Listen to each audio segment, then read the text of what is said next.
সেমিফাইনালে যেতে হলে অবিশ্বাস্য কিছু করে দেখাতে হবে ঘরের মাঠ সান্তিয়াগো বার্নাব্যুতে, কিন্তু বর্ণহীন রিয়াল মাদ্রিদ আর্সেনালের সঙ্গে আর পেরে ওঠেনি। শেষ পর্যন্ত ম্যাচ হেরেই কোয়ার্টার ফাইনালেই চ্যাম্পিয়ন্স লিগ যাত্রা থেমে গেল বর্তমান চ্যাম্পিয়নদের। ম্যাচের নবম মিনিটে কর্নার থেকে উড়ে আসা বল কোর্তোয়া ধরলেও ডি বক্সে মেরিনোকে আসানসিও ফাউল করলে ভিএআর মনিটর দেখে পেনাল্টির বাঁশি বাজান রেফারি, কিন্তু স্পট কিক থেকে গোল করতে ব্যর্থ হন সাকা। বিরতির পর ৬৫ মিনিটে পেনাল্টি মিসের প্রায়শ্চিত্ত করেন সাকা। মেরিনো থ্রু বল পেয়ে জালে পাঠান এই ইংলিশ ফরওয়ার্ড, এতেই ম্যাচ থেকে ছিটকে যায় রিয়াল।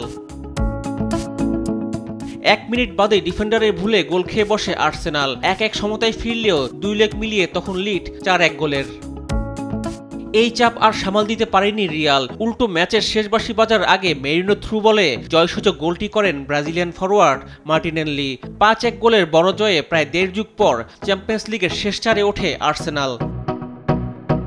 আরেক ম্যাচে বায়ার্ন মিউনিখকে রুখে দিয়ে সেমিফাইনালে ওঠে ইন্টার মিলান। প্রথমার্ধে গোল শূন্য থাকার পর ৫২ মিনিটে হ্যারি কেনের গোলে লিড পায় বায়ার্ন। ২ লেগ মিলিয়ে ২-২ সমতায় ফেরে জার্মান ক্লাবটি। কিন্তু ৫৮ মিনিটে লাউতারো মার্টিনেজের গোলে সমতায় ফেরে ইন্টার মিলান। ২ লেগ মিলিয়ে ৩-২ গোলে এগিয়ে যায় ইতালিয়ান জায়ান্টরা। আর ৬১ মিনিটে পাভার্ট স্কোরশিটে নাম তুললে ম্যাচ এবং গোল ব্যবধানে আরও এগিয়ে যায় ইন্টার।